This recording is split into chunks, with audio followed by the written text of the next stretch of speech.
up, baby? It's your girl, Coachdeefree. For some reason, I've been getting a lot of video suggestions from the algorithm to view videos pertaining to relationships. Everybody's a goddamn relationship expert all of a sudden. And you know what's funny? All these people who have great relationships online and give great relationship advice in real life have terrible relationships, but they the experts now. But anyway, and it got me thinking about relationships I've had before Watchtower, during Watchtower, and after Watchtower. The reason why I think so many ExJWs aren't really that great at relationships and keeping relationships and growing them is because of Watchtower.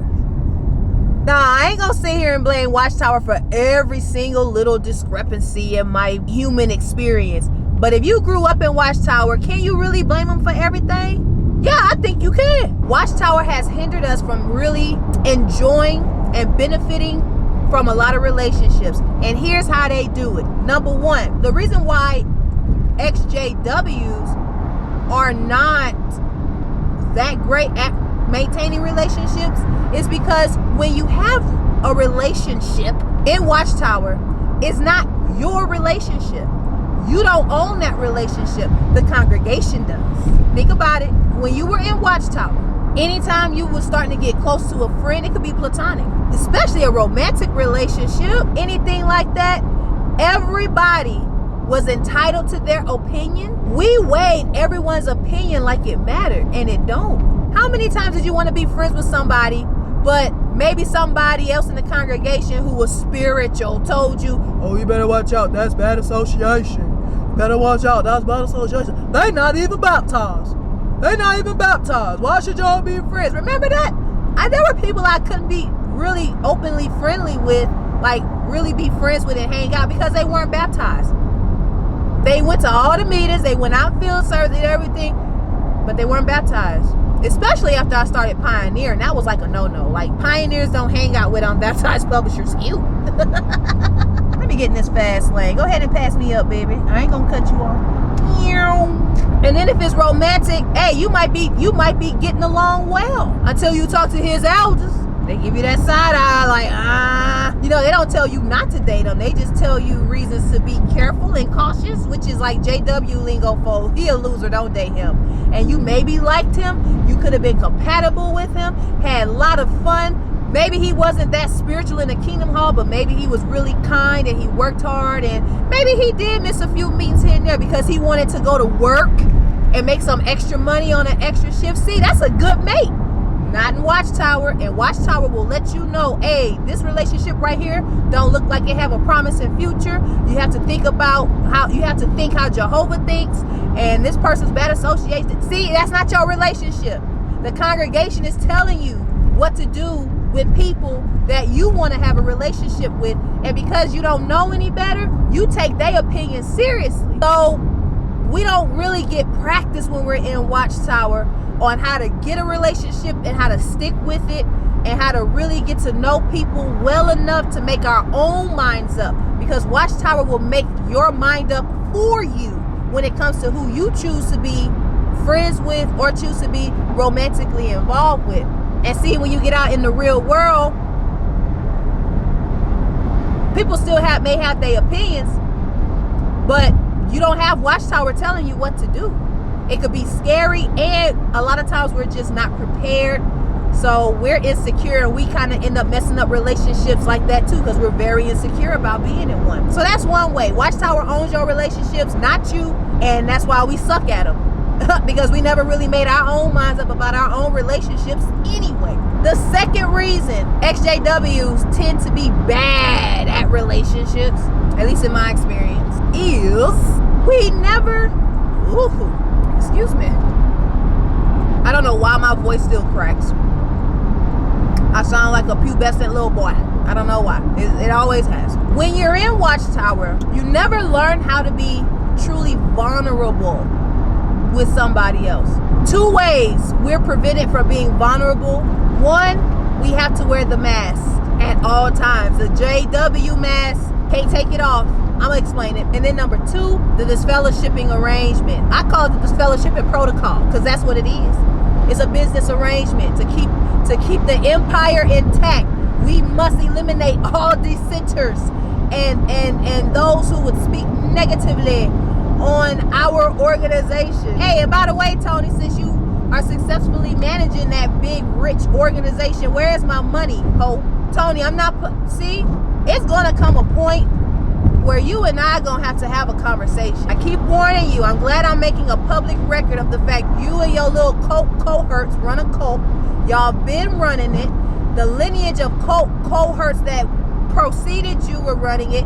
Y'all done stole and siphoned billions upon billions of dollars in resources from the regular person, lying to them and abusing them and allowing crimes to go on. I want my money, ho, and you better hurry up and pay me, because I'm starting to get really irritated. And I'm starting to think the ExJWs need to come together and start a class action lawsuit and show you how serious we is. If you want to avoid the publicity, cut them checks, fatty. Stop paying me, boy. Anyway, moving on. The mask and disfellowshipping. You cannot be vulnerable when you in a relationship in the Kingdom Hall.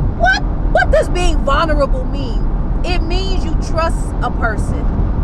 You trust a person. So you might tell them things and how you really feel and what you really think. But if you do that in the Kingdom Hall, that might lead you to getting counsel, either by your friend or by somebody else that your friend told, supposed to be your friend anyway, what you did before, what you want to do. You ain't even got to you don't even have to sin in the congregation. If you think about sinning, you can't even think about fornication. Girl, you get counsel for that. And if you really did something and you just trying to express yourself and you trying to get it out in the air and put it behind you, if you get reported to the elders and it was like something serious, you'll be disfellowship, and you ain't gonna be able to be friends with nobody. Where I'm lying at? I'm not lying. These are my own experiences.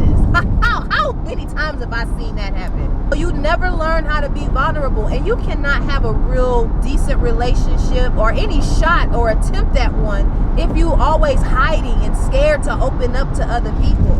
Watchtower teaches us to be afraid, to watch everything that we say when it comes to other people, not to tell them too much, not to trust them either. Everybody at every corner and turn can turn on you. Watchtower levies heavy penalties. Don't you come in my lane. Watchtower will levy heavy penalties for you making simple mistakes. You'll lose your whole family structure, social structure, business structure. Everybody's embarrassed. It's just a whole bunch of stuff. So, we practice not being vulnerable. That screws us up and makes us bad at relationships when we leave Watchtower. It's something that a lot of ExJWs, in my opinion, especially me, need to work on. And then you got the mask, the JW veneer that we got to put on. It's almost a crime to be human when you're in Watchtower. You can't have desires, temptations. If you do, you can't speak on it. You always have to be this person. And see, I was a pioneer, so I definitely had to be that person. I didn't talk about my fears or my hopes or what I really wanted. If I'm in a car group, I'm not about to tell these friends that I want to be rich. Like I want everything I want. I'll still pioneer, but I want money. I can't say that in a car group. I will get in trouble for that. I'll get counsel, or it'll be like a local needs or some shit, something crazy. So you gotta wear that mask. We have that mask on too when we leave Watchtower for a while. That affects our relationships. In the real world, they're able to sniff that out. People who aren't in cults are able to sniff out that fakeness before you even know you're being fake. Relationships don't form the way they're supposed to because people don't really trust you. And I'm not saying you gotta tell everybody all your business. I'm not saying that at all. Because in some respects, Watchtower trained us how to keep our goddamn mouth shut, which is a good quality to have out in this real world, because there's a bunch of wolves out here. There's a good and a bad. There's a positive and a negative to everything. And sometimes if you grew up in Watchtower for sure, and if you were gung-ho, you take that same spirit, that mask and that fear of vulnerability to your other relationships, and they crumble. Even if you're with another ExJW. Watchtower negatively impacts our potential of a good relationship. And those are just some thoughts I had, just freestyling off the top of the dome. Not to mention the stigmatism of being in a relationship, and even like I said, even with friendships, it's like everybody in your business. You can't really open up to your friends. You can't You can't say what you really want to say. We don't have practice. You know how you avoid people who are going to hurt you. You learn certain traits and characteristics. Everybody got them. Everybody that's out there to hurt you got the same group of characteristics. And once you get some practice, baby, you can spot them instantly and go, you know, I ain't let my heart fall for them. You don't really know how to gauge that when you first coming out of Watchtower. And now the risks are so heavy. It was okay before to go out in the world and have a few boyfriends, have a few girlfriends, this. But now if you make a mistake, it could literally cost you your life. This ain't the time for us to be naive. We just got to recognize where our weaknesses are, the ones that we inherited from Watchtower, and actively work on that so we don't get sideswiped and permanently damaged in this world. So yeah, Watchtower is y'all fault. Everything y'all fault. Because I think the governing body is made of a bunch of demons that's wearing some human suits. Might be aliens. I'm gonna be honest. Governing body is some aliens wearing human costumes. Gotta be. That's just mean what y'all doing to people. Anyway, if you are ExJW and you haven't had the best relationships, put in the comments below why you think that is. You think Watchtower got something to do with it? You think Watchtower has nothing to do with it? Thank you for your time, your attention, your love, your energy. Thank you. I appreciate that. Like, share, subscribe, leave a donation. And this video wasn't about anybody in particular. I'm just saying in general, with friendships, romantic relationships, it's hard being an ExJW and navigating that sphere. And I want to also end with this. If you are a ExJW or any cult survivor for that matter, and you feel that being in that cult has impeded your chance of having a fulfilling relationship, don't feel too bad. Because like I said, I get all these video recommendations. A lot of these people that's talking about relationships, as I stated earlier, don't have good relationships. They're not good at relationships. And they don't even have the excuse of being in a cult.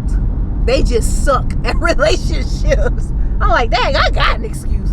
But y'all niggas ain't tried to learn how to do this right all this time. What was your excuse? Anyway, everybody got their own journey. But yeah, like, share, subscribe. Thank you for your time, your energy, your love, your attention. Choose better. Choose better. Choose better. We're going to start a choose better movement. I tried a few years ago, but I'm about to pick it back. I'm picking it back up now. I choose better. That's the key to life. I'm finding it out. Like, just keep choosing better, baby. Choose better people. Choose better food. Choose better entertainment. Choose better actions. Choose better words. Choose better everything. Just a little bit at a time. Just so your life and your world can improve on your terms. And yeah, until next time. Peace.